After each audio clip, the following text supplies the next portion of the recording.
आज के लेक्चर का आगाज करते हैं। चैप्टर स्टार्ट किया था हमने सब्सटेंटिव प्रोसीजर। कल हमने देखा कि एग्जाम में टाइप्स ऑफ क्वेश्चंस कितनी तरह के आते हैं। फिर हमने सीखा कि हमने सब्सटेंटिव प्रोसीजर का आंसर ड्राफ्ट करते हुए, प्रोसीजर को ड्राफ्ट करते हुए किन चीज़ों का ध्यान रखना है। और फिर कंसेप्चुअली हमने देखा कि किस तरीके से सब्सटेंटिव प्रोसीजर्स को यूज़ किया जाता है different areas of financial statements को वेरीफाई करने के लिए। ठीक है, कंसेप्ट को मज़ीद स्ट्रॉन्ग करने के लिए आपको होम असाइनमेंट दी गई थी जिसमें लिस्ट ऑफ प्रोसीजर भी थे और लिस्ट ऑफ सेलेक्टेड एरियाज भी थे, और आपने आइडेंटिफाई करना था कि किस एरिया में कौन सा प्रोसीजर रेलिवेंट है। ठीक है, इसमें रेलिवेंस को सोचने के लिए आपको कहा गया था कि हर बॉक्स पे टिक नहीं लगाना, बल्कि तकरीबन आधे बॉक्स पे आपने टिक लगाना है। ठीक है, ताकि आप हर बॉक्स पे ये सोच सकें कि क्या ये प्रोसीजर इस एरिया से रेलिवेंट है कि नहीं। और मुझे पूरी उम्मीद है कि भाई की तरह ज़्यादातर स्टूडेंट्स ने टिक को ऑडिट किया होगा, अन्यथा टिक कर दिए, लगा दी, ऐसे ही है। चलें चलें, ठीक है ठीक है। तो डिस्कशन स्टार्ट करें। अब होगा क्या, डिस्कशन किस तरीके से होगी ये सुन लीजिए। वन बाय वन मैं एक एक एरिया पकड़ूंगा और आपसे पूछूंगा कि इस एरिया में ये प्रोसीजर परफॉर्म होना चाहिए या नहीं होना चाहिए। ठीक है, और अगर आपको लगता है कि आपके ख्याल में कुछ कंसेप्ट आपका डिफरेंट है, किसी जगह पे मैं कहता हूं होना चाहिए, आपका ख्याल है नहीं होना चाहिए, या वाइस वर्सा सिचुएशन है, आप उसको पूछ सकते हैं। स्टार्ट करें जी डिस्कशन। सबसे पहले टेंजिबल नॉन करंट एसेट्स। जी, पहला procedure agree financial statements with regard. बताइए क्या परफॉर्म होना चाहिए। कितने स्टूडेंट्स का ख्याल है परफॉर्म होना चाहिए? शाबाश, तकरीबन सबका ख्याल है। जी मेरे भाई, आप मुझे बता दीजिए कि जब आप एग्जाम में लाइन लिखेंगे इस प्रोसीजर की, लाइन क्या लिखेंगे, क्या लिखेंगे, किसको किससे एग्री करें? ये तो जनरल प्रोसीजर है ना, agree financial statement with regard. नहीं पता चल रहा कि फाइनेंशियल स्टेटमेंट का कौन सा एलिमेंट हम एग्री कर रहे हैं, नहीं पता चल रहा किसके साथ एग्री कर रहे हैं। तो इससे फिक्स एसेट्स यानी टेंजिबल नॉन करंट एसेट्स के एरिया के साथ स्पेसिफिकली बताए कैसे लिखेंगे। सेलेक्ट दी सैंपल, नहीं भैया, ये तो एग्री कर, ये तो अभी हम financial statement books of accounts को आपस में मिला रहे हैं, इसमें सैंपल तो नहीं सिलेक्ट करना। भाई को नहीं पता। जी आप बताइए।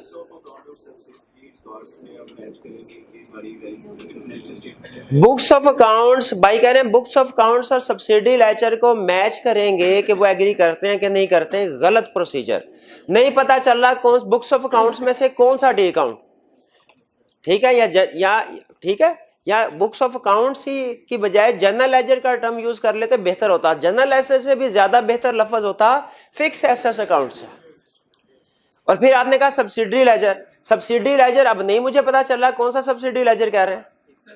ठीक है, आप फिक्स एसेट, आप देखिए स्पेसिफिक टर्म यूज करें ना एरिया के लिहाज से, जनरल टर्म यूज ना करें, वरना फिर आप कहेंगे सर पेपर तो बड़ा अच्छा था, आता था हमें, लेकिन मार्क्स नहीं मिले उतने।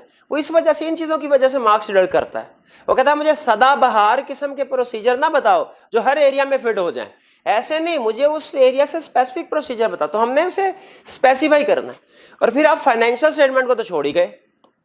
क्या फाइनेंशियल स्टेटमेंट्स को बुक्स ऑफ अकाउंट्स के साथ मैच नहीं करना चाहिए?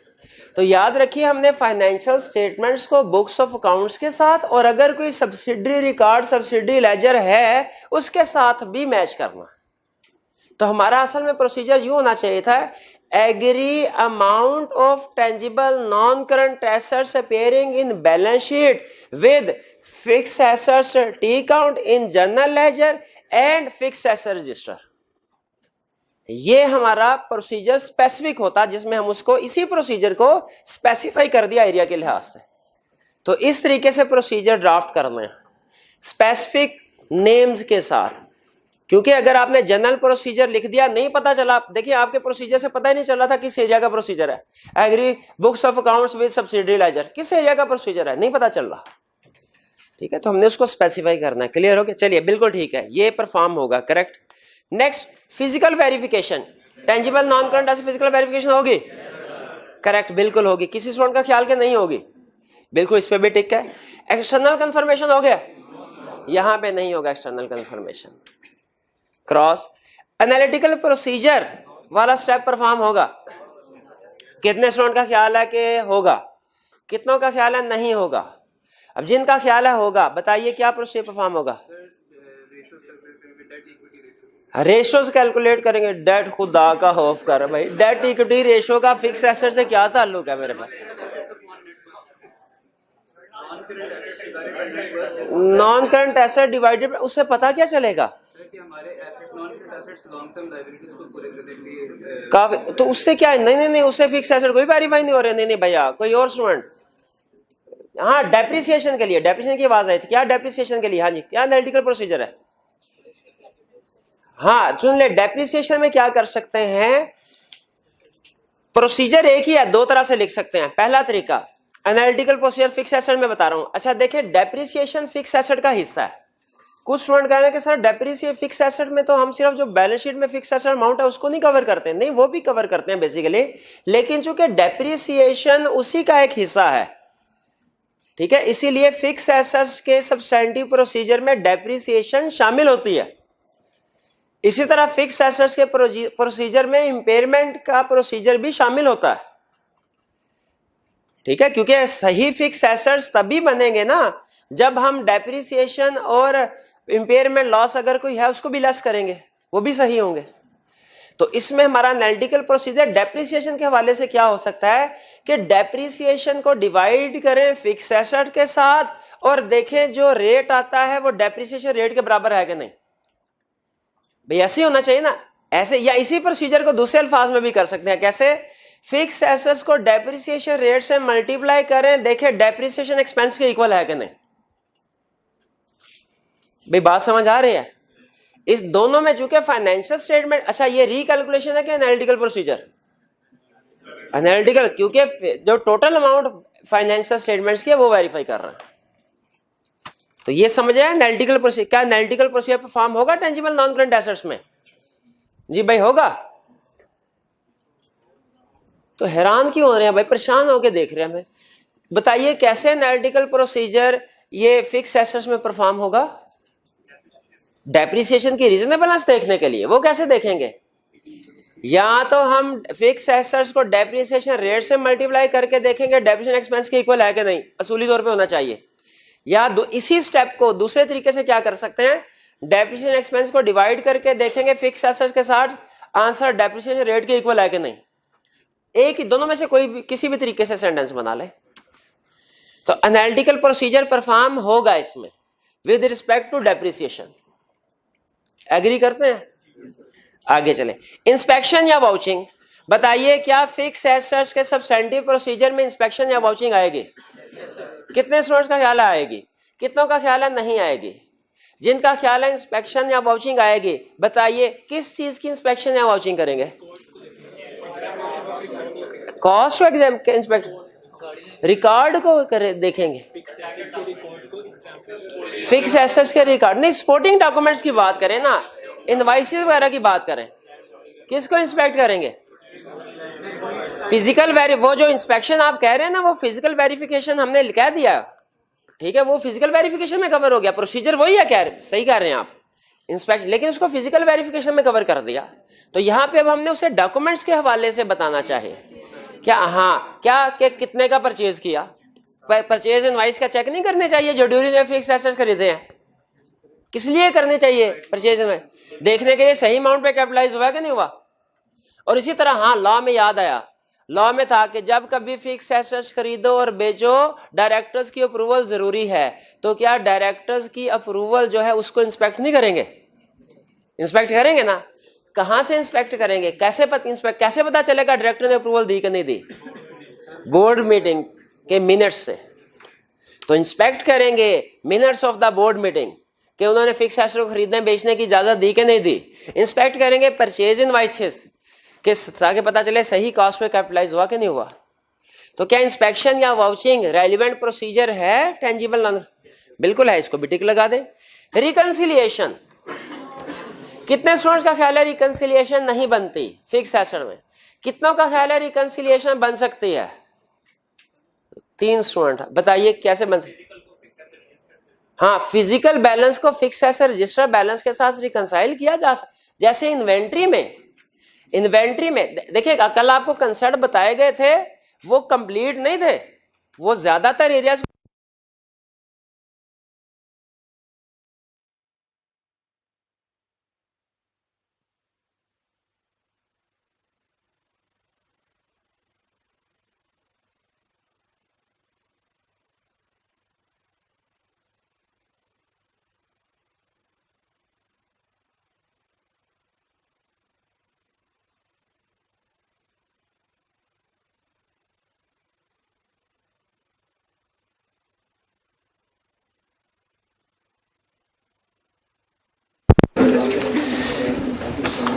जी। तो कल हमने जो प्रोसीजर पढ़े थे वो याद रखें 100% नहीं थे, उनमें कुछ मजीद एडिशंस हो सकती हैं। तो जिस तरह इन्वेंट्री की फिजिकल बैलेंस और बुक बैलेंस की रिकंसिलिएशन बनती है, ये देखने के लिए कि जितना भी बुक्स में रिकॉर्ड हुई है इन्वेंट्री का बैलेंस फिजिकली मौजूद है कि नहीं, उसी तरह फिक्स एसेट की भी रिकंसिलिएशन बन सकती है। भाई किसको रिकंसाइल करेंगे? फिक्स एसेट रजिस्टर को। किसके साथ? टी अकाउंट के बैलेंस के साथ या फिजिकल बैलेंस के साथ? जी हाँ, वो एग्री में हमने कवर कर लिया, ठीक है, वो एग्री में भी कवर हो सकता है कि हमने उसे एग्री कर लिया कि जो हमारा बैलेंस है फाइनेंशियल स्टेटमेंट्स का, वो फिक्स एसेट के टी अकाउंट के साथ, फिक्स एसेट रजिस्टर के साथ मैच करे। यहाँ पे रिकंसिलिएशन हम फिक्स एसेट रजिस्टर की फिजिकल के साथ कर रहे हैं, बुक बैलेंस को फिजिकल बैलेंस के साथ रिकंसाइल कर रहे हैं। रिकंसिलिएशन इन्वेंट्री में रिकंसिलिएशन किस चीज की बनाते हैं हम? कि जो बुक में बैलेंस आ रहा है, यानी टी अकाउंट वगैरह में या स्टॉक शीट में बैलेंस आ रहा है, वो उसके फिजिकली के मुताबिक पूरा है कि नहीं, दोनों चीजें। रिकंसिलिएशन इस चीज की है, बुक बैलेंस की किसके साथ? फिजिकल बैलेंस के साथ। तो पहले जो एग्री में हमने क्या कहा था, फर्क ज़हन में रखिएगा। एग्री में कहा था कि फिक्स एसेट का बैलेंस शीट की अमाउंट, टी अकाउंट की अमाउंट और फिक्स एसेट रजिस्टर ये आपस में टैली होनी चाहिए। अब क्या कह रहे हैं? फिक्स एसेट रजिस्टर को फिजिकल बैलेंस के साथ टैली होना चाहिए। रिकंसिलिएशन इस चीज की बनती है, रिकंसिलिएशन बनती है फिजिकल बैलेंस की बुक बैलेंस के साथ। क्लियर हो गया मेरे भाई? जी हाँ, फिक्स एसेट शेड्यूल, बिल्कुल फिक्स एसेट शेड्यूल भी, चूंकि वो टी अकाउंट से ही या फिक्स एसेट रजिस्टर से ही बनाया जाता है, तो वो भी टैली होना चाहिए, उसको भी इंक्लूड कर सकते हैं कि फिक्स एसेट शेड्यूल, लेकिन वो आगा हमारा एग्री विद फाइनेंशियल स्टेटमेंट वाले कंसेप्ट में। Next, recalculation. क्या फिक्स एसेट्स में कोई रिकैलकुलेशन कर सकते हैं? भाई किस चीज की करें? हाँ, डेप्रिसिएशन की। हाँ, गेन, अगर फिक्स एसेट्स जो सेल किया है उन पे गेन या लॉस की रिकैलकुलेशन कर सकते हैं। रिवैल्यूएशन, हाँ बिल्कुल, वो देख सकते हैं सरप्लस सही कैलकुलेट किया कि नहीं किया। अच्छा, एक प्रोसीजर आपको बताने लगा हूं, आपने मुझे ये बताना है कि ये प्रोसीजर रिकैलकुलेशन है या analytical procedure. Select a sample of fix assets from fix asset register and recalculated depreciation expense.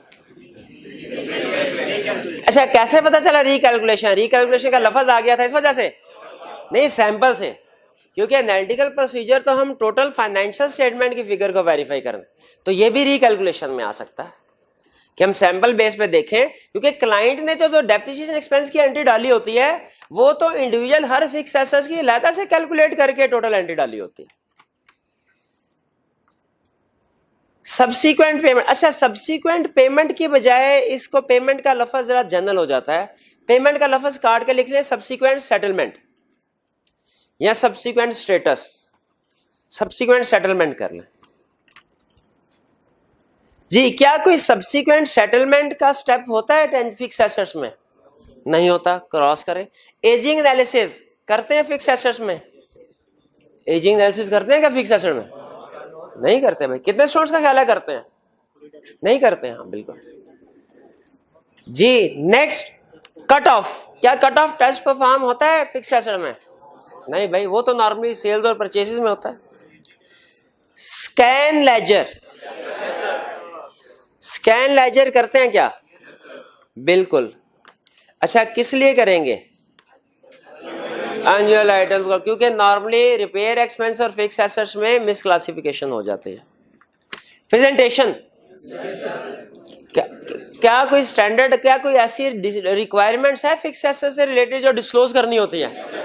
क्या है बताइए? डेप्रिसिएशन रेट, ठीक है, इम्पेयरमेंट, अगर मॉर्गेज पे एसेट्स लोन लिया गया मॉर्गेज पे रखवा के। अच्छा, ये कौन सा स्टैंडर्ड कहता है? हाँ, तो बेहतर ये है कि बजाय ये कि हम स्पेसिफिक डिस्क्लोजर बताने बैठ जाए, हम उसे सिर्फ इतना कह दें कि हम इंश्योर करेंगे आईएफआरएस के मुताबिक डिस्क्लोजर्स इंक्लूडेड हैं कि नहीं। बच्चा ठीक है, जनरल बात करके मुझे इशारा दे देंगे कि भाई हमने आईएफआरएस, अगर आपको स्टैंडर्ड का नाम पता हो कि आईएस 16 है वो भी मेंशन कर दे, बहुत अच्छी बात है, वरना सिर्फ आईएफआरएस लिख दे कि हम देखेंगे डिस्क्लोजर आईएफआरएस के मुताबिक हैं कि नहीं। Next, inquiry and discussion. क्या कुछ फिक्स एसेट से रिलेटेड इंक्वायरी या डिस्कशन करेंगे? वो मेरे भाई जो कॉर्नर में बैठे, बताइए फिक्स एसेट से रिलेटेड क्या इंक्वायरी करेंगे आप क्लाइंट से? कब खरीदा था, कितने का खरीदा था, किससे खरीदा था, क्यों खरीदा था। हाँ, रिलेटेड फिक्स एसेट्स में रिलेटेड पार्टी ट्रांजैक्शन कौन सी होगी? कोई स्पेसिफिक नहीं बता रहे आप। भाई डेप्रिसिएशन मेथड पूछ सकते हैं उससे, कौन सा है उससे पूछ सकते हैं। ड्यूरिंग द ईयर कोई फिक्स एसेट रीवैल्यू तो नहीं करवाए, कोई फिक्स एसेट इंपेयर्ड तो नहीं हो गए, ये पूछ सकते हैं। ठीक है, कोई स्पेसिफिक क्वेरीज बताएं तो वो बेहतर है। इंक्वायरी में हम जो कुछ पूछ रहे हैं वो सब कुछ तो डॉक्यूमेंटेड फॉर्म में हमें मिल जाएगा, तो क्या इंक्वायरी फिर भी करनी चाहिए? बिल्कुल। एक स्टूडेंट कहने लगा सर एक एरिया के लिए 10 प्रोसीजर हैं, तो हम उनमें से जो सबसे अच्छा प्रोसीजर है, बेस्ट, सिर्फ वही परफॉर्म करते हैं, बाकी क्यों कर रहे हैं? मैंने कहा भाई सिर्फ एक प्रोसीजर जो बेस्ट तो है, लेकिन उसका ये मतलब नहीं वो सफिशिएंट भी है।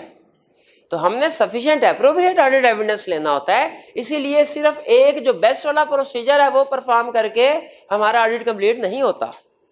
ठीक है, हमने और भी प्रोसीजर परफॉर्म करने होते हैं ताकि डिफरेंट सोर्सेज से हमें एविडेंस मिल जाए। जी, किसमें?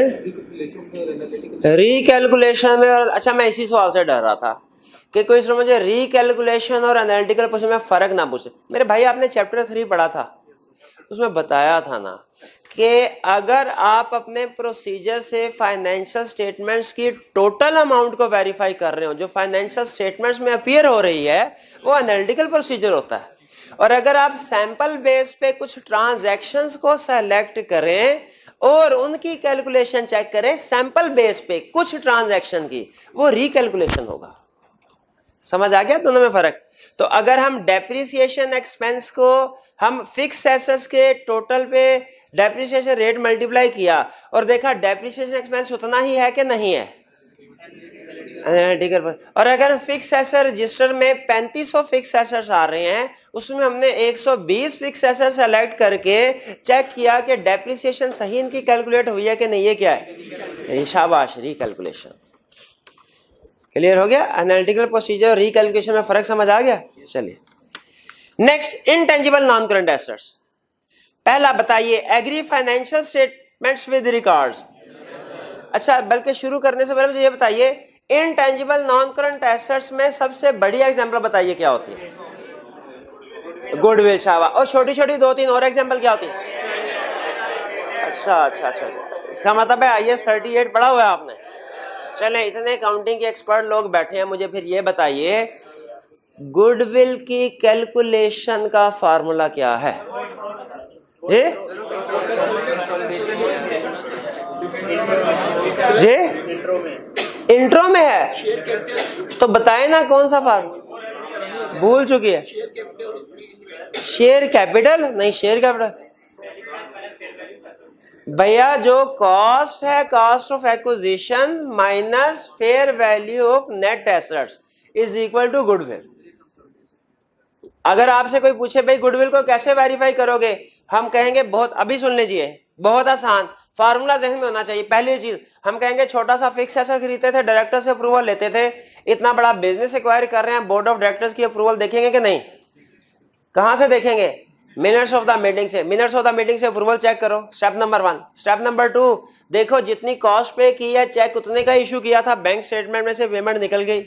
स्टेप नंबर 3, देखो एसेट्स की फेयर वैल्यू जो कैलकुलेट की गई है वो वैल्यूएशन रिपोर्ट के मुताबिक है कि नहीं। बताइए, फेयर वैल्यू ऑफ एसेट्स जो क्वेश्चन में उसने हमें खुद से दी होती है, प्रैक्टिकली कौन कैलकुलेट करता होगा? कोई ना कोई एक्सपर्ट कैलकुलेट करता होगा ना। वो एक्सपर्ट एक पूरी रिपोर्ट बनाता है कंपनी के सारे एसेट्स और लायबिलिटी की, उसे कहते हैं ड्यू डिलिजेंस रिपोर्ट। क्या कहते हैं? Due diligence report. Due diligence report क्या होती है? जब भी हम किसी बिजनेस को खरीदने लगते हैं तो उसके सारे एसेट्स और लायबिलिटी की फेयर वैल्यू कैलकुलेट करने के लिए ड्यू डिलिजेंस रिपोर्ट बनाई जाती है। हम कॉस्ट को वेरीफाई कर लेंगे चेक के साथ, फेयर वैल्यू को वेरीफाई कर लेंगे ड्यू डिलिजेंस के साथ, देखेंगे गुडविल की अमाउंट दोनों का डिफरेंस है कि नहीं। सिंपल। तो इनटेंजिबल नॉन करंट एसेट में सबसे बड़ी एग्जांपल क्या है? गुडविल। चलिए बताइए, agree financial statement with regard relevant है? टिक लगाइए। फिजिकल वेरिफिकेशन करेंगे? हो ही नहीं सकते, इनटेंजिबल है, कैसे हो सकते हैं? क्रॉस। एक्सटर्नल कंफर्मेशन करेंगे? बिल्कुल भी नहीं करेंगे, किसी और के पास थोड़ी पड़ी है ये। क्रॉस। एनालिटिकल प्रोसीजर परफॉर्म करेंगे? कितने स्टूडेंट्स का ख्याल है करेंगे? कितनों का ख्याल है नहीं करेंगे? कैसे करेंगे? जैसे डेप्रिसिएशन की कैलकुलेशन चेक की थी, अमोर्टाइजेशन की भी चेक कर लें, अमोर्टाइजेशन की भी चेक कर लें कि गुडविल को उन्होंने सही अमोर्टाइज किया कि नहीं किया, ये चेक करेंगे। क्यों, ये क्यों नहीं चेक करेंगे? गुडविल अमोर्टाइज होती नहीं है।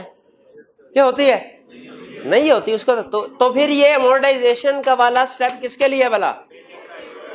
अदर इंटेंजिबल एसेट्स के लिए।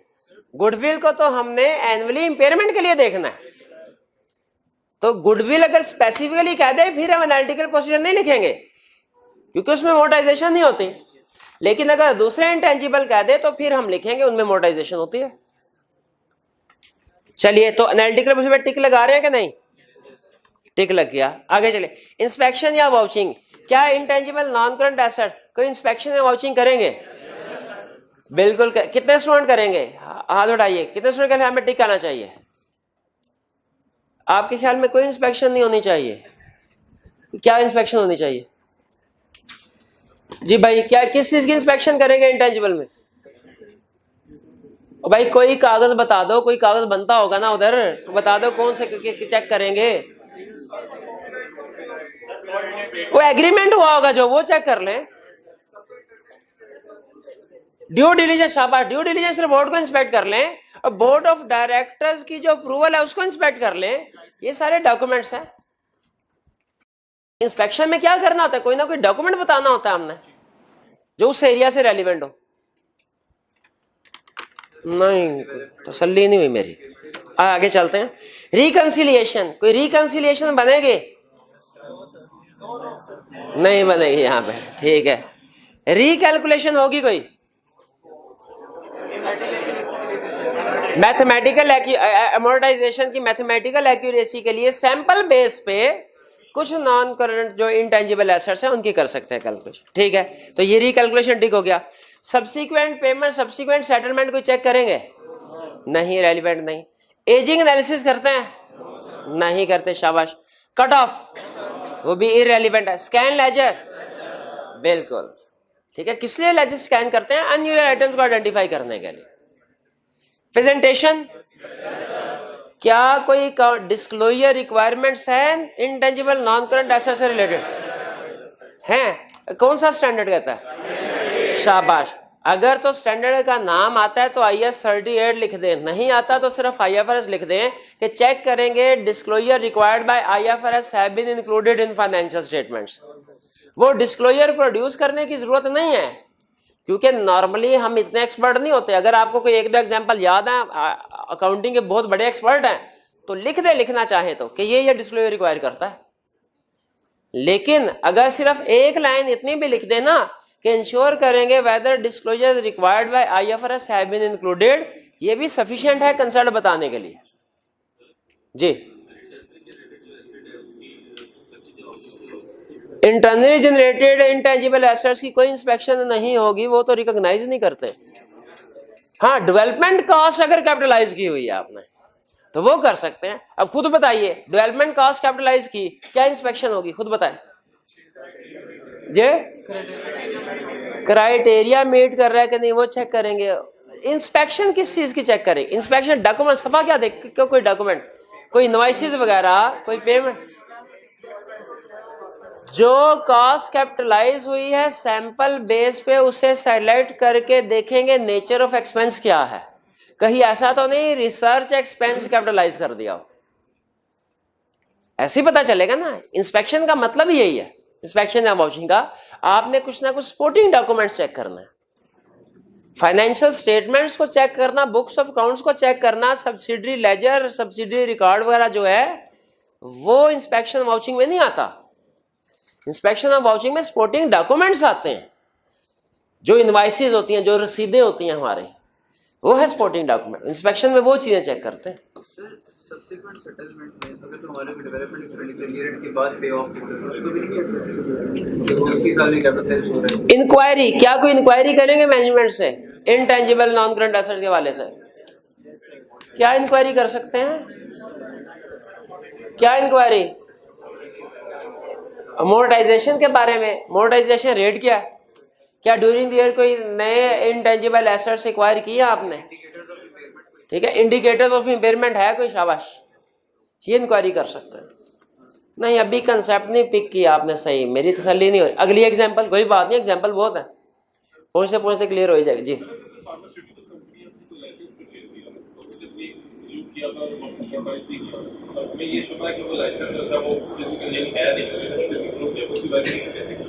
देखिए, अगर किसी फार्मास्यूटिकल क्वेश्चन या फार्मास्यूटिकल कंपनी ने कोई लाइसेंस परचेज किया है कोई मेडिसिन मैन्युफैक्चर करने का, कैपिटलाइज किया है कास्ट को, हमें एज आइटर शक है कि वो सही नहीं है, क्या कर सकते हैं हम? उस लाइसेंस को इंस्पेक्ट कर सकते हैं जी, इंस्पेक्शन में आएगा, इंस्पेक्शन में।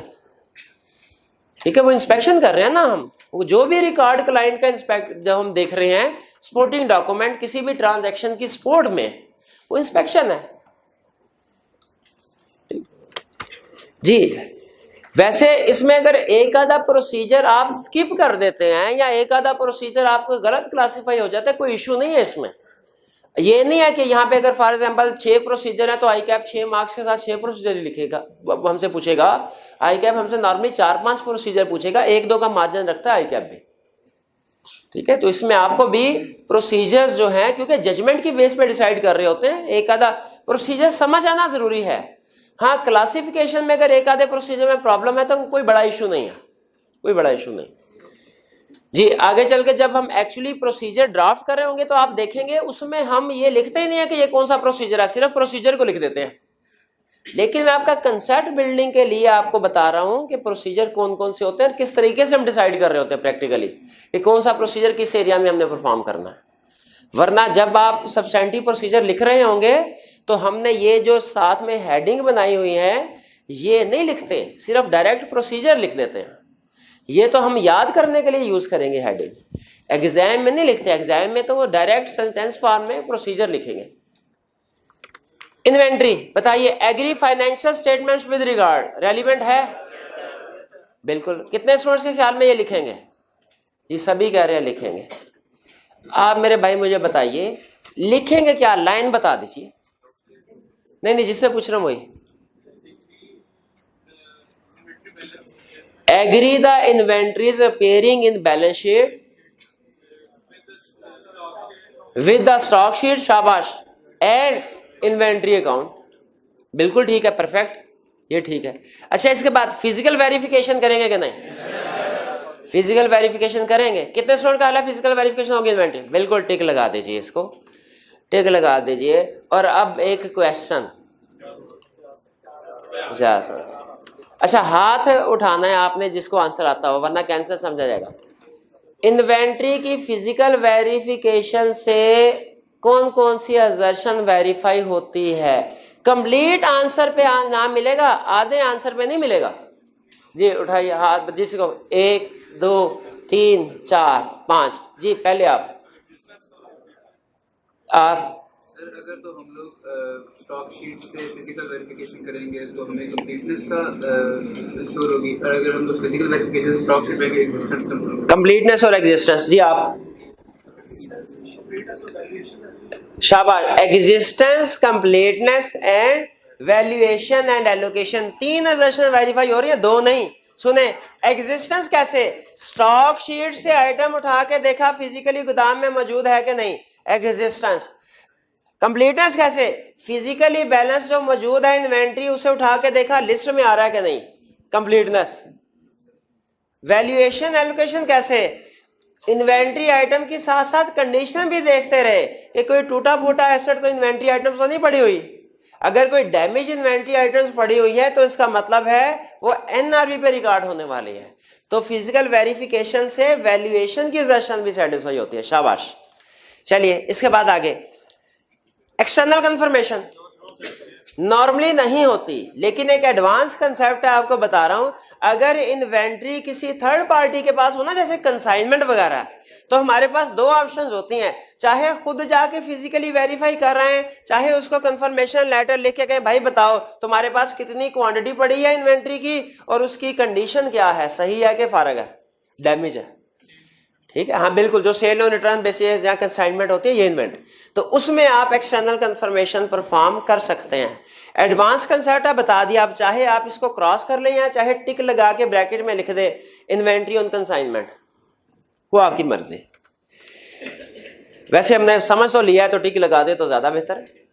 एनालिटिकल प्रोसीजर, कोई एनालिटिकल प्रोसीजर परफॉर्म होगा, कितने स्टूडेंट का ख्याल होगा परफॉर्म, बताइए क्या प्रोसीजर परफॉर्म होगा।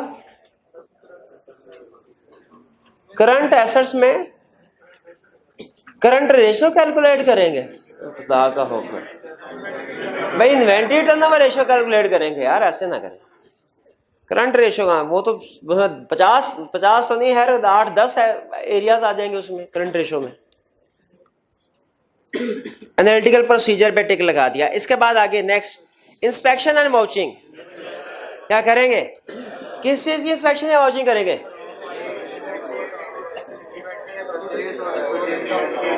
परचेज इनवाइसेस, अच्छा एक मिनट यहाँ पे रुकिए जरा, परचेज इनवाइसेस की इन्होंने कहा इंस्पेक्शन करेंगे, क्या वो परचेजेस में नहीं करेंगे, परचेजेस में नहीं, परचेजेस के एरिया में नहीं करेंगे कि इन्वेंट्री में भी करेंगे।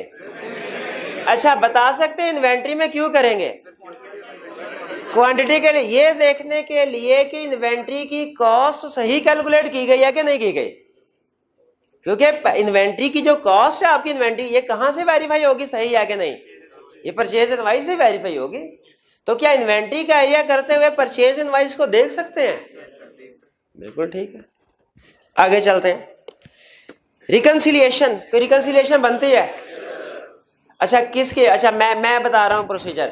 रिकंसिलिएशन देखेंगे जो इन बैलेंस शीट में इन्वेंट्री आ रही है उसकी टी काउंट के साथ, भाई ये रिकंसिलिएशन थोड़ी, ये तो एग्री है। हाँ, फिजिकल की बुक बैलेंस के साथ, यानी इन्वेंट्री स्टॉक शीट, ये फिजिकल विद बुक बैलेंस अल्फाज नहीं लिखने, ये तो याद करने के लिए है। लिखना क्या है कि स्टॉक शीट इन्वेंट्री शीट्स का टोटल फिजिकल बैलेंस के साथ रिकंसाइल करेंगे। आपके प्रोसीजर से क्लियर होना चाहिए किस एरिया का प्रोसीजर है। नेक्स्ट, रिकैलकुलेशन, क्या रिकैलकुलेशन करेंगे जी, कितने स्टूडेंट्स के ख्याल में रिकैलकुलेशन रेलेवेंट प्रोसीजर है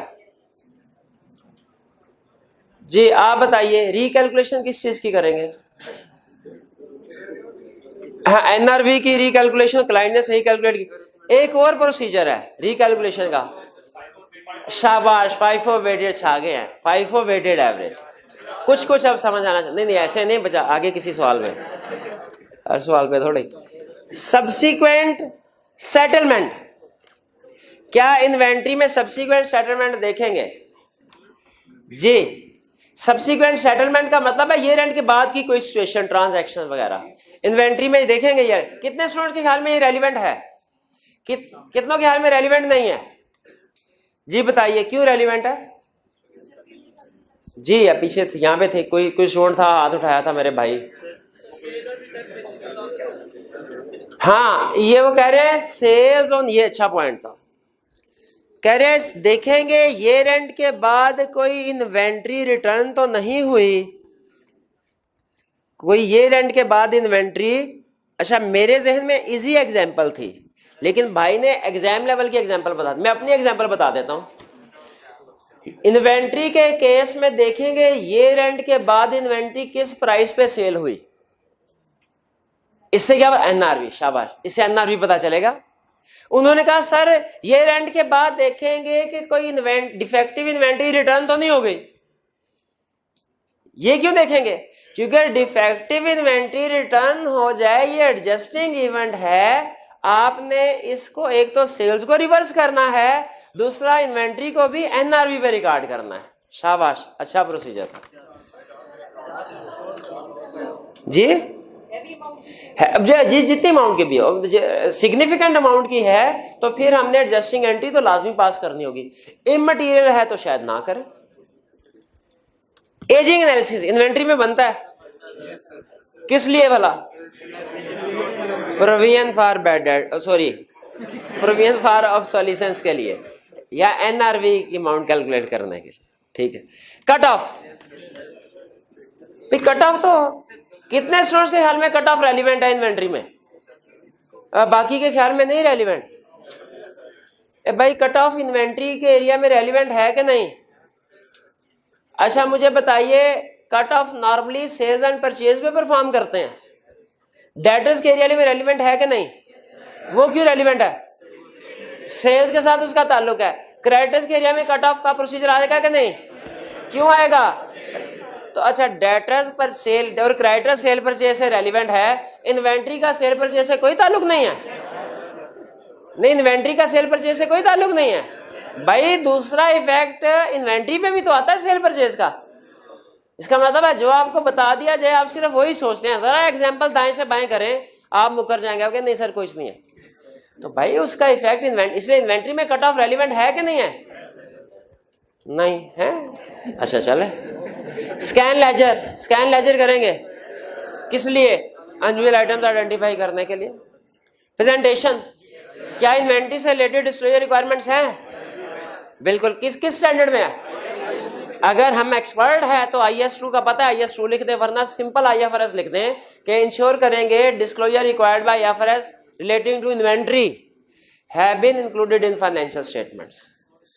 इंक्वायरी या डिस्कशन करेंगे। ये मेरे भाई जो सर पकड़ के बैठे हैं, अरे भैया बताइए इन्वेंट्री से रिलेटेड कौन सी इंक्वायरी या डिस्कशन करेंगे?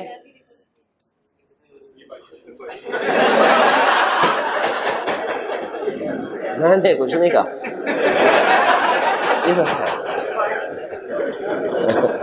ये किन्होंने कहा था? कौन था? आके 50 रुपए ले ले।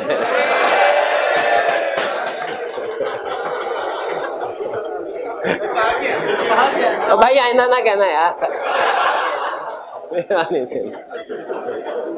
जी बताइए जी मेरे भाई, बताइए आप जी इन्वेंट्री से रिलेटेड क्या डिस्कशन करेंगे?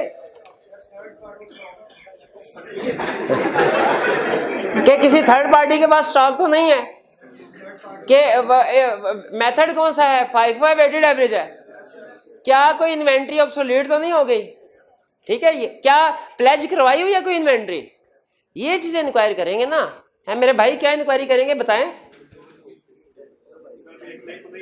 प्लेज तो नहीं करवाई इन्वेंट्री, हाँ किसी और पर्सन के पास तो नहीं पड़ी कंसाइनमेंट वगैरह पे, शाबाश बिल्कुल ठीक। तो इन्वेंट्री क्लियर, इंक्वायरी टिक लगा ले इसको भी।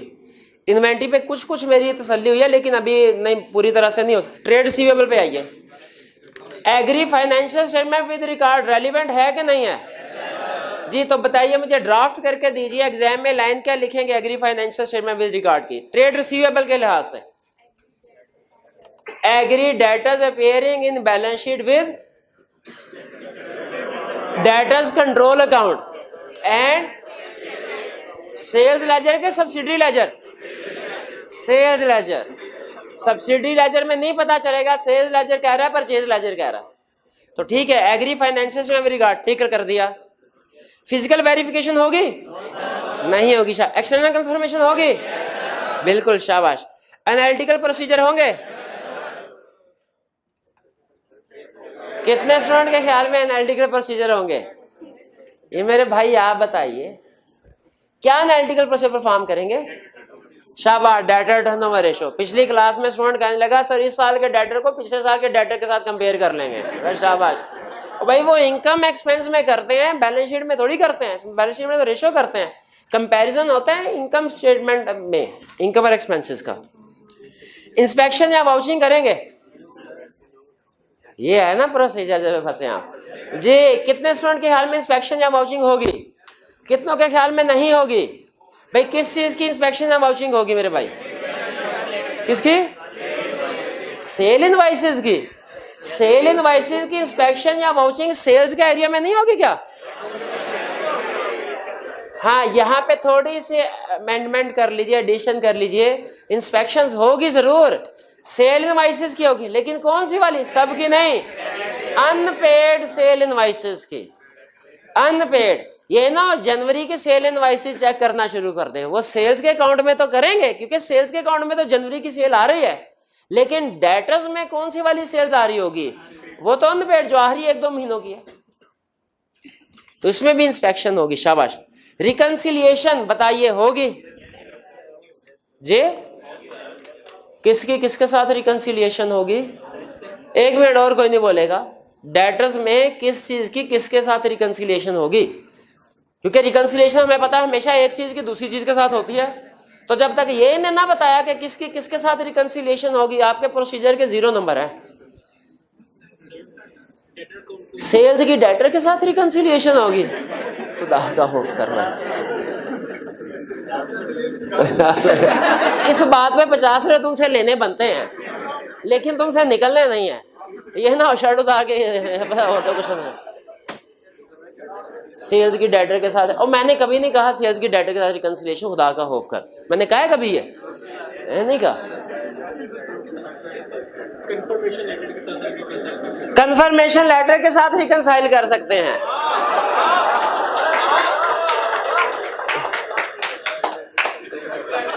तो कलब के समझाया था रिकंसिलिएशन के। मेरे भाई रिकंसिलिएशन किसकी किसके साथ होगी? शाबाश। सेल्स लेजर की करेंगे कंट्रोल अकाउंट के साथ। नहीं ऐसे कहो, सेल्स लेजर की करेंगे डेटर्स कंट्रोल अकाउंट के साथ। क्रेडिट का भी तो कंट्रोल अकाउंट होता है ना भाई। हाँ शाबाश। सब्सिडी लेजर नहीं बोलने का मेरे भाई, सेल्स लेजर या परचेज लेजर स्पेसिफिक बताओ ना। सब्सिडी लेजर से मुझे पता नहीं चलेगा कि से हाँ अच्छा, सेल सब्सिडी लेजर, ये ठीक है, ये ठीक है, सेल सब्सिडी लेजर बिल्कुल ठीक है। इसके बाद आगे चलें जी, दोबारा। हाँ बताइए, क्या ट्रेड रिसीवेबल में रिकंसिलिएशन का प्रोसीजर परफॉर्म होगा? तो इसमें किस चीज की किसके साथ रिकंसिलिएशन बनेगी? डेटर्स कंट्रोल अकाउंट की सेल्स लेजर के साथ। रिकैलकुलेशन होगी कि नहीं जी? कितने स्टूडेंट का ख्याल है रिकैलकुलेशन होगी? कितनों का ख्याल है नहीं होगी? पर भाई किस चीज पे रिकैलकुलेशन करेंगे? हाँ, प्रोविजन फॉर बैड डेट के क्लाइंट ने सही रिकैलकुलेशन किया कि नहीं परसेंटेज जी? और डेटर्स की लिस्ट को भी ऐड कर सकते हैं। शाबाश, वो भी रिकैलकुलेशन है। लिस्ट ऑफ डेटर्स को कह रहे हैं, लिस्ट ऑफ डेटर्स को भी तो सर ऐड कर सकते हैं, वो भी बिल्कुल रिकैलकुलेशन होगी। सब्सिक्वेंट सेटलमेंट देखेंगे कि नहीं? हाँ बिल्कुल देखेंगे, सारे रिसीवेबल पेएबल में देखते हैं। टिक। एजिंग एनालिसिस बिल्कुल टिक। इसके बाद कट ऑफ, कट ऑफ कैसे होगा? सेल्स का दूसरा इफेक्ट डेटर पे, टिक। स्कैन लेजर टिक हो गया। प्रेजेंटेशन जी बताइए, क्या कोई डिस्क्लोजर रिक्वायरमेंट है? क्या डिस्क्लोजर है? हाँ, रिलेटेड पार्टी को से जो रिसीवेबल है वो लैदा डिस्क्लोज करना होता है। शाबाश। ये स्टैंडर्ड है 20 रिलेटेड पार्टी का IS 24, लेकिन आपने नहीं पढ़ा होगा अभी इनको। अच्छा, IS 24 तो मुझे पता सिलेबस में है ही नहीं। अच्छा, फाइनल कॉन्वेंट एडजस्टमेंट में बताते हैं, बिल्कुल ठीक, शाबाश। इंक्वायरी या डिस्कशन जी, कितने स्टूडेंट के ख्याल में इंक्वायरी या डिस्कशन रेलिवेंट है? ये बाकी सारे क्या सोए पड़े हैं? ये कौन है? इंक्वायरी रेलिवेंट है कि नहीं है? हाथ उठाए मेरा भाई जी बताइए, क्या इंक्वायरी करेंगे क्लाइंट से रिसीवेबल के हवाले से? तो क्या पूछेंगे उससे के हाँ डेटर के साथ शाबाश डिस्प्यूट वगैरह तो नहीं है, ये रेंट के बाद कोई डेटर बैड डेट तो नहीं हो गए, क्रेडिट पीरियड क्या है डेटर्स को जो अलाउ करते हैं, हाँ प्रोविजन जो है उसकी बेसिस क्या है, चेंज तो नहीं की बेसिस, शाबाश बिल्कुल ठीक है, ट्रेड रिसीवेबल, हाँ अब कुछ कुछ मेरी तसल्ली हो रही है, लेकिन जी वो क्या है सिग्निफिकेंट डेटर है तो क्या है, वो कहेगा भाई अंधे हो तुम, सेल्स लेजर से देख नहीं सकते कौन सा सिग्निफिकेंट कौन सा नहीं, ये भी मैं बताऊं क्या, वो सेल्स लेजर में आया आ नहीं रहा होगा कि कौन से डेटर से कितने पैसे लेने हैं, वहां से हमें खुद पता चल जाएगा। हाँ जी बिल्कुल, तो इसके बाद बैंक तक कोई प्रॉब्लम तो नहीं, समझ है, समझ तो नहीं आ रहा, बिल्कुल ठीक है। Bank agree financial statement with records, अच्छा फिजिकल वेरिफिकेशन नहीं, ठीक है। External confirmation yes. Analytical procedure, कितने स्टूडेंट कहते हैं एनालिटिकल प्रोसीजर रेलिवेंट है, कितनों के ख्याल में रेलिवेंट नहीं है, अच्छा बिल्कुल यहाँ पे एनालिटिकल प्रोसीजर रेलिवेंट नहीं है, लेकिन आपको एक एक्स्ट्रा पॉइंट बता दूं, अगर हमने कोई saving account fixed deposit account खोला होता या ये बैंक लोन होता तो उस पे हमारा इंटरेस्ट इनकम या इंटरेस्ट एक्सपेंस बनता है, उस पे एनालिटिकल प्रोसीजर होते हैं कि रेट ऑफ इंटरेस्ट के साथ बैलेंस को मल्टीप्लाई करके देखते हैं इंटरेस्ट एक्सपेंस या इनकम उसके मुताबिक है कि नहीं। फिर सुन लीजिए, नॉर्मली जो करंट बैंक का बैलेंस होता है ना वो करंट अकाउंट होता है, क्योंकि कंपनीज ने फ्रीक्वेंटली पेमेंट करनी होती है, रिसीट आनी होती है। लेकिन अगर क्वेश्चन में कह दे कि जी सेविंग डिपॉजिट अकाउंट भी है तो उस पर आपको तो इंटरेस्ट मिलता है या फिक्स डिपॉजिट, तो इंटरेस्ट इनकम या इंटरेस्ट एक्सपेंस पे एनालिटिकल प्रोसीजर हो सकते हैं, ठीक है। यानी अगर वो हमसे कहे बैंक लोन लिया हुआ है इस पे प्रोसीजर बताओ, उसमें हम एनालिटिकल प्रोसीजर लिखते हैं, कौन सा, इंटरेस्ट एक्सपेंस वाला। अगर कहता है कि जी सेविंग अकाउंट है, फिक्स्ड डिपॉजिट अकाउंट बैंक के साथ मेंटेन किया है, इसके प्रोसीजर बताओ, तो फिर हम एनालिटिकल प्रोसीजर में इंक्लूड करते हैं, कौन से वाला, इंटरेस्ट वाला, क्योंकि उसमें इंटरेस्ट मिलता है और इंटरेस्ट को अमाउंट के साथ मल्टीप्लाई करके देखना होता है कि एक्सपेंस या इनकम सही रिकॉर्ड हुआ कि नहीं। लेकिन नॉर्मली बैंक अकाउंट करंट होते हैं, नॉर्मली इनमें एनालिटिकल प्रोसीजर नहीं हो, तो यहां पे हम क्रॉस कर लेंगे एनालिटिकल। इंस्पेक्शन करेंगे कोई, किस चीज की, बैंक स्टेटमेंट, बिल्कुल ठीक है, शाबाश, टिक लगा दें। अच्छा इसके बाद आगे चलें, अब ये सर रिकंसिलिएशन होगी कि नहीं,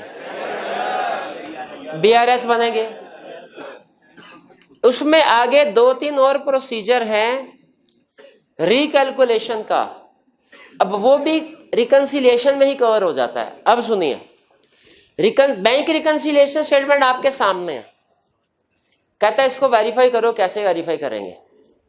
पहली चीज बैलेंस एज, सबसे ऊपर कौन सा बैलेंस आता है, बैंक स्टेटमेंट, कैश बैक जो भी है, balance as per cash book, कैसे वेरीफाई करेंगे, कैश बुक के साथ कि सही बैलेंस वहां से उठाया कि नहीं। Balance as per bank statement आ रहा होगा,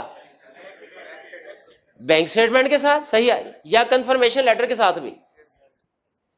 उसके बाद आ रहे होंगे अनप्रेजेंटेड, अब सोच के जवाब देना है, अनप्रेजेंटेड चेक्स, ये किसके साथ कंपेयर करेंगे, मैच करेंगे, एग्री करेंगे, कैश बुक के साथ भी और बैंक स्टेटमेंट के साथ भी।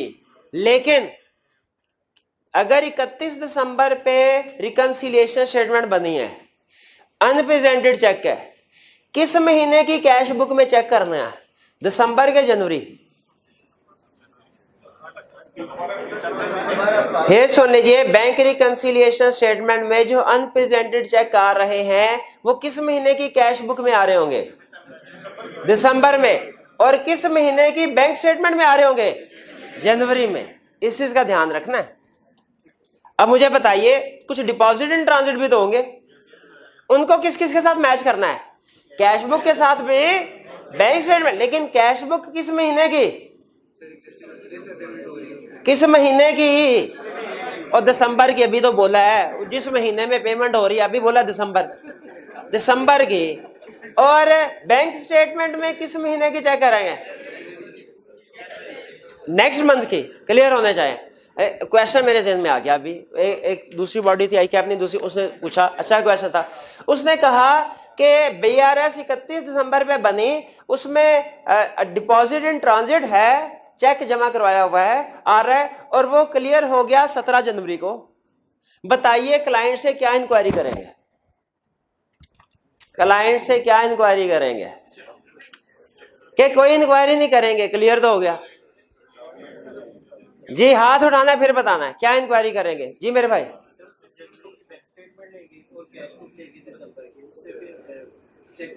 नहीं, बैंक स्टेटमेंट ले ली, उसमें चेक कर लिया, चेक करने के बाद ही तो पता चला 17 तारीख को क्लियर हुआ है।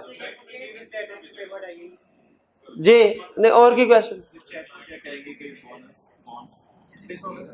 डिसऑनर तो नहीं भाई, बैंक स्टेटमेंट में आ गया तो डिसऑनर का तो सवाल ही पैदा नहीं होता यार, वाह का खौफ। बैड डेट तो नहीं हो गया, वो कैश आ गया तो कैसे बैड डेट हो सकता है? नहीं मेरे भाई, वो एक भाई का कुछ थोड़ा सा क्लोज आंसर था। नहीं, लेकिन मैंने, और भाई आपने अगर कभी बैंक में चेक जमा करवाया हो ना, तो आपको पता होना चाहिए, या कभी देखा हो, जमा तो कभी नहीं करवाया होगा, वो 2-3 दिन में क्लियर हो जाता है। 2-3 दिन में क्लियर हो जाता है जो हम बैंक में जमा। ये 17-18 दिन हो गए, 20 दिन हो गए, क्लियर नहीं हुआ। क्यों नहीं हुआ?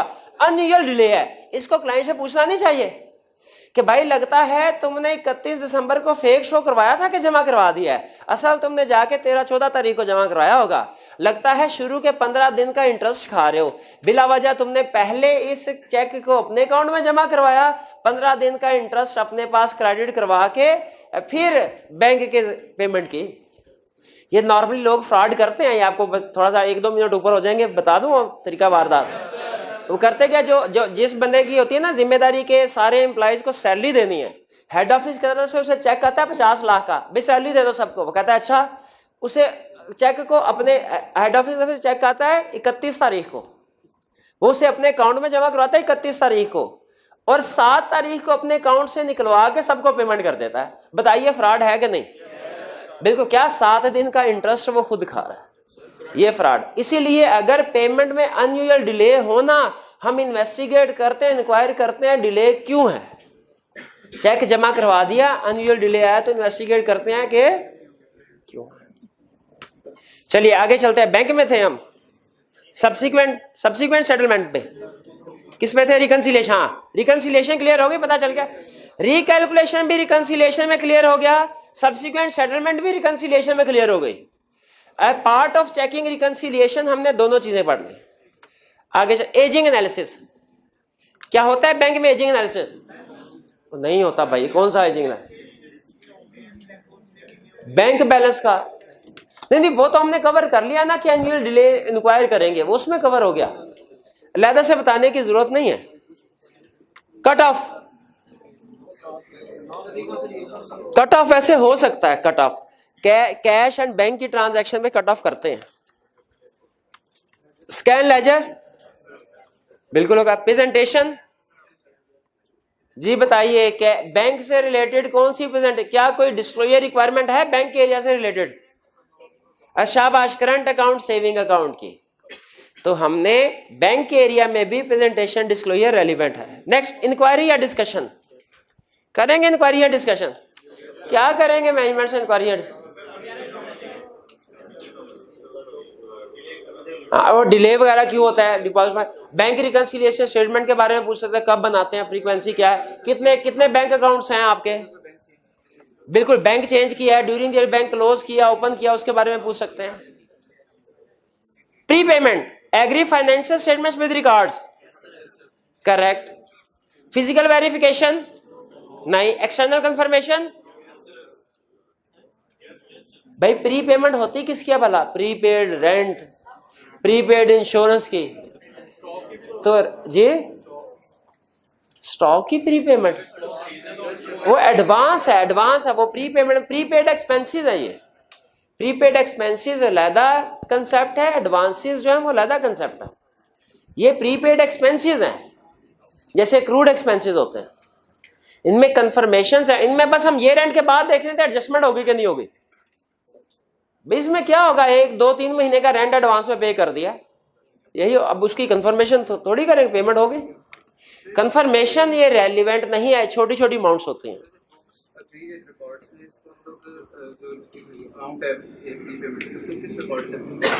टी काउंट के साथ, फाइनेंशियल स्टेटमेंट का बैलेंस टी काउंट के साथ चेक करेंगे और फिर आगे जी नहीं, इंटरनल तो क्या इंटरनल डॉक्यूमेंट से एविडेंस नहीं लेना चाहिए हमें, तो एक्सटर्नल से भी लेते हैं हम, इंटरनल एक्सटर्नल दोनों से लेते हैं। इंक्वायरी भी तो कर रहे हैं, इंक्वायरी लीस्ट रिलायबल एविडेंस है फिर भी, लेकिन कर रहे हैं ना, इसीलिए हम किसी एक एविडेंस पे सफिशिएंट एप्रोप्रिएटनेस को कंक्लूड नहीं कर देते, डिफरेंट सोर्सेस से एविडेंस लेते हैं। नेक्स्ट, इंस्पेक्शन या वाउचिंग, सॉरी एनालिटिकल प्रोसीजर होंगे, एनालिटिकल प्रोसीजर होंगे क्या? अच्छा, एक रिकैलकुलेशन करते हैं हम। रिकैलकुलेशन क्या करते हैं कि क्लाइंट से कहते हैं इस साल की जितनी भी प्री पेमेंट्स हैं उनकी लिस्ट दो। नॉर्मली कोई एक ही एक्सपेंस तो नहीं होगा जो प्रीपेड हुआ है, वो 3-4 होंगे, उनका टोटल करके देखा हमने कि वो पूरा है कि नहीं। जितने भी डिटेल ब्रेकअप लिया क्लाइंट से, कहते हैं ब्रेकअप लेना, शेड्यूल लेना, प्री पेमेंट्स का ब्रेकअप लिया, शेड्यूल लिया, टोटल करके देखा चारों अमाउंट्स का टोटल मैच कर रहा है कि नहीं बैलेंस शीट के साथ। बताइए कौन सा प्रोसीजर है? ये रिकैलकुलेशन, ऐड कर रहे हैं, रिकैलकुलेशन है जी। इसके बाद सब्सिक्वेंट सेटलमेंट देखेंगे। प्री पेमेंट में सब्सिक्वेंट सेटलमेंट देखने चाहिए कि क्या प्री पेमेंट या एक्रूड एक्सपेंसेस ईयर एंड के बाद एडजस्ट हो गया कि नहीं हो गया। सब्सिक्वेंट सेटलमेंट के ईयर एंड के बाद एडजस्ट हो गया कि नहीं हो गया, देखना चाहिए, ये बिल्कुल देखना चाहिए कि इसकी एडजस्टिंग एंट्री बाद में पास। इसी तरह अक्रूवल की भी देखते हैं ईयर एंड के बाद पेमेंट होगी कि नहीं। एजिंग एनालिसिस होगा प्री पेमेंट का? हाँ, मेरा भी ख्याल है नहीं होगा। कट ऑफ, स्कैन लेजर बिल्कुल होगा। प्रेजेंटेशन ठीक है, और इंक्वायरी या डिस्कशन देख रहे हैं किस किस किस्म का प्री पेमेंट एक्सपेंस है जो पे कर रहा है। जी जी भैया एक मिनट है, ये क्वेश्चन जरा थोड़ा सा ऊंची बोलिएगा।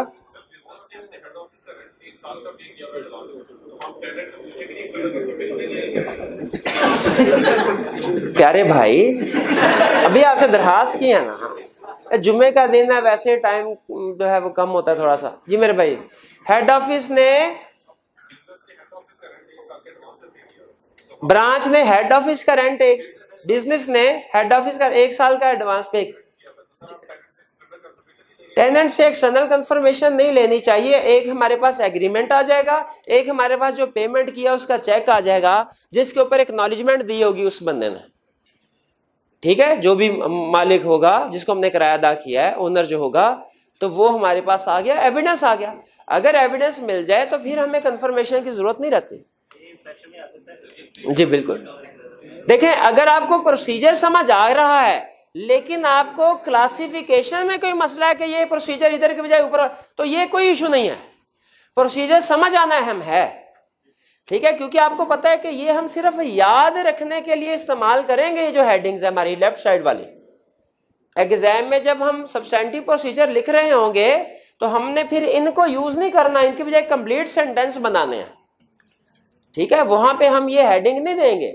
तो इसीलिए अगर आपको प्रोसीजर तो समझ आ गया लेकिन आपके ख्याल में रिकैलकुलेशन के बजाय फॉर एग्जांपल एनालिटिकल प्रोसीजर में होना चाहिए, इंस्पेक्शन में होना चाहिए, इससे कोई फर्क नहीं पड़ता, आपका प्रोसीजर इक्वली करेक्ट है। एग्जाम में प्रोसीजर लिखने हैं, उसके बाद ये नहीं बताना किस क्लासिफिकेशन से है, वो तो मैं आपके कंसर्न बिल्डिंग के लिए पूछ रहा हूं आपसे। प्री पेमेंट में कट ऑफ, कुछ स्टूडेंट कहते हैं सर रेलिवेंट हो सकता है, कुछ कहते हैं नहीं हो सकता, मैं आप पे छोड़ता हूं। कुछ स्टूडेंट कहते हैं सर प्री पेमेंट में कुछ हमने जब देखना होता है कि इस साल का पोर्शन अलहदा करें, अगले साल का पोर्शन अलहदा करें, कट ऑफ में भी यही देखते हैं। तो बिल्कुल ये देखना चाहिए, प्रोसीजर जरूर लिखे गए, ये कट ऑफ कर लें या इसको कोई या कोई रिकैलकुलेशन कर लें, वो आपकी मर्जी है।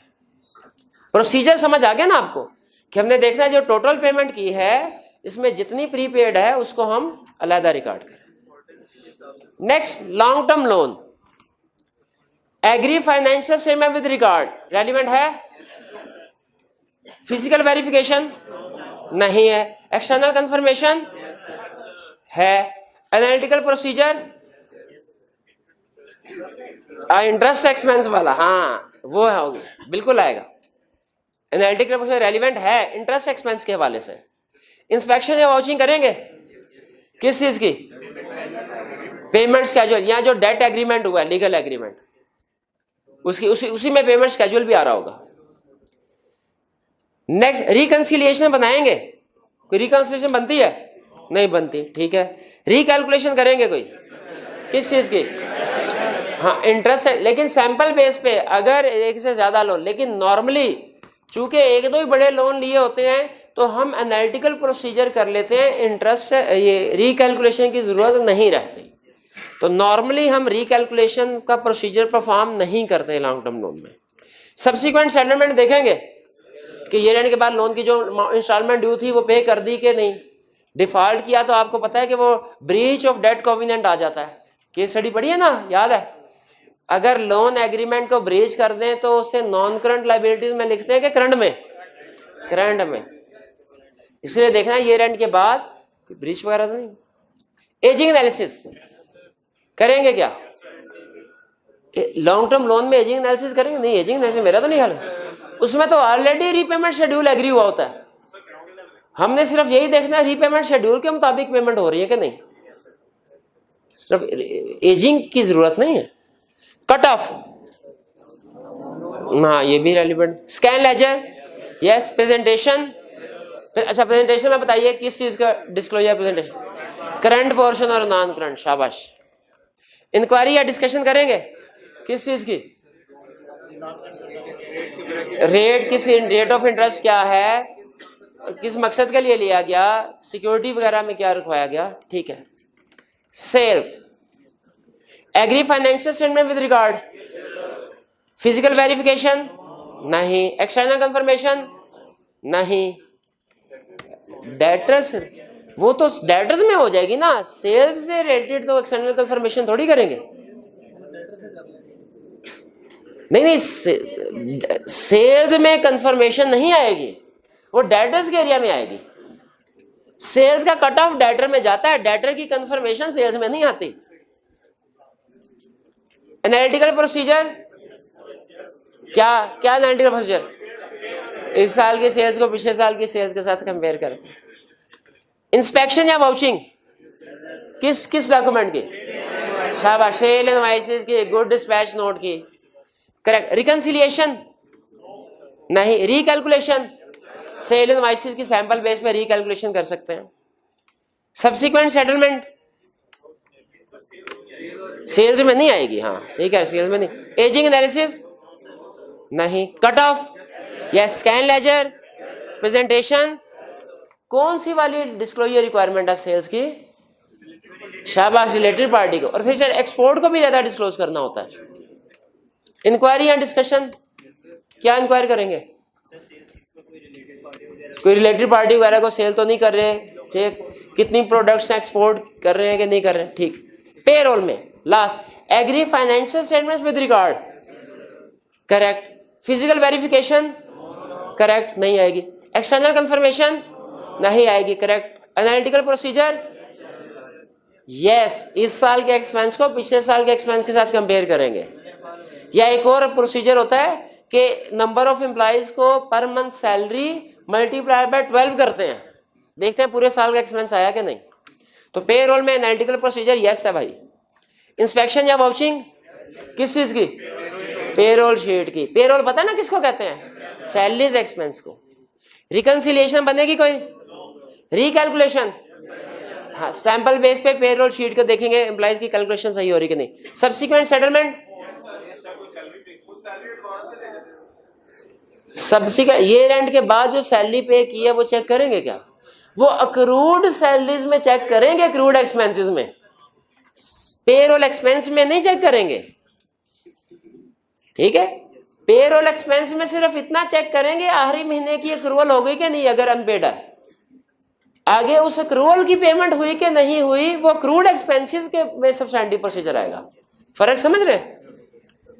Next, ageing analysis, cut off, scan ledger, हाँ बिल्कुल, स्कैन लेजर प्रेजेंटेशन क्या डिस्क्लोजर रिक्वायरमेंट, डायरेक्टर्स की रिम्यूनरेशन अलहदा से डिस्क्लोज करनी होती है। ये कहाँ पढ़ा था? Final count. इंक्वायरी या डिस्कशन करेंगे कि नहीं? बिल्कुल करें। क्या कि आप मंथ एंड पे पेमेंट कर रहे हैं कि अगले महीने की एक को पेमेंट कर रहे हैं? ओवर टाइम का रेट क्या? बिल्कुल ठीक है। तो भैया वो जो हमने एक तोहफा इनके लिए रखा हुआ ना, उनको डिस्ट्रीब्यूट कर दो। अब सुन लें, आज के लेक्चर के बाद कंसर्ट, मेरी तसल्ली हो गई, वैसे कंसर्ट बिल्ड हो गया, लेकिन याद रखें हमने आई कैप में पेपर अटेम्प्ट करना है। पेपर अटेम्प्ट करने के लिए हमें कंप्लीट सेंटेंस फॉर्म में प्रोसीजर को याद करना पड़ेगा। गौर से सुन लीजिए भैया, एंड आखिरी बात सबसे अहम बता रहा हूं एग्जाम पॉइंट ऑफ व्यू से आज के लेक्चर में। अब हमने क्या करना है, अब हमने इन सब्सटेंटिव प्रोसीजर्स को याद करना शुरू कर देना है। लेकिन जहन में रखिएगा, याद करने के लिए हमने टेक्निक क्या रखनी है, सिर्फ कीवर्ड्स याद करने हैं। प्रोड्यूस एग्जाम में करना है कंप्लीट सेंटेंस। आज घर जाके क्या करना है, आज आप खुद जाके देखिएगा। 2 एरियाज दे रहा हूं, तरतीब फर्क रख रहा हूं, तरतीब रख रहा हूं इजी टू डिफिकल्ट, ठीक है? तो जो बुक की तरतीब से नहीं पढ़ा रहा, आई कैप की बुक से रीड करना चाहे आई कैप की बुक से पढ़ें, राइज वाली बुक से रीड करना चाहे राइज वाली बुक से पढ़ें, दोनों का रेफरेंस दिया हुआ है। आपने करना क्या है, घर जाके पहले ट्रेड रिसीवेबल के सब्सटेंटिव प्रोसीजर पढ़ने हैं, फिर बैंक के प्रोसीजर पढ़ने हैं और समझने हैं कि क्या वाकई ये प्रोसीजर सही रेलिवेंट है कि नहीं। याद नहीं करने, क्या करने हैं, पढ़ने हैं और समझने हैं।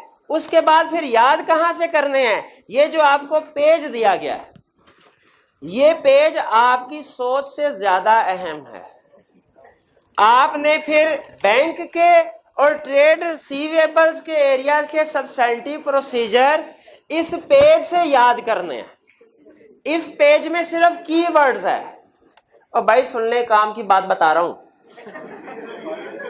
मेरे भैया, थोड़ा सा अपनी समातों को थोड़ा सा जरा हमारी तरफ मुतवज्जा कीजिए और हमातन गोश हो जाइए जी, कोई बात नहीं। अचानक फिर लाहौरी से लखनऊ स्टाइल में आना पड़ता है ना, तो इस तरह की बातें फिर। अच्छा अब सुने, आपने बैंक और रिसीवेबल दोनों के सब्सटेंटिव प्रोसीजर पढ़ने कहां से है, किताब। समझने कहां से है, याद कहां से करने हैं। यहां पे और किताब में जो लिखा है फर्क क्या है, ये की पॉइंट्स, वो सेंटेंस है। समझ वहां से लिए, याद यहां से किए, याद हो गए तो फिर आइंदा लिखना एग्जाम में उन्हीं के मुताबिक। अगर आपको किताब पढ़ते हुए कोई ऐसी चीज एडिशनल नजर आए जो आपके ख्याल में अहम है, इसमें लिख सकते हैं।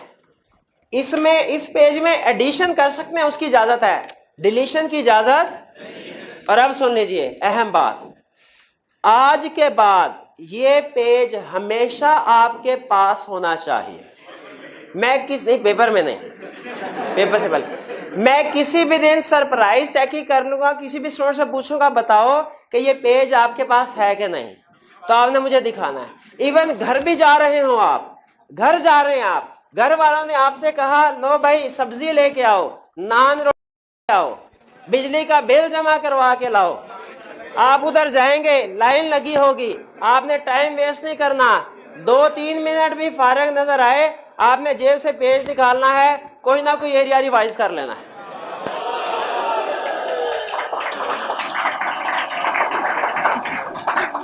अगर कभी फारिग बैठे हुए हैं वॉशरूम, चलो यही है, इधर फारिग बैठे हुए हैं वॉशरूम में, अब ठीक है, जेब से पेज निकालना है, जेब से रिवीजन कर लें। घर वाले पूछे आधा घंटा क्यों लगा के आए हो, आपने कहना है रिसीवेबल के सब्सटेंटिव प्रोसीजर याद कर रहा था, प्रोविजन पे आके फंस गया।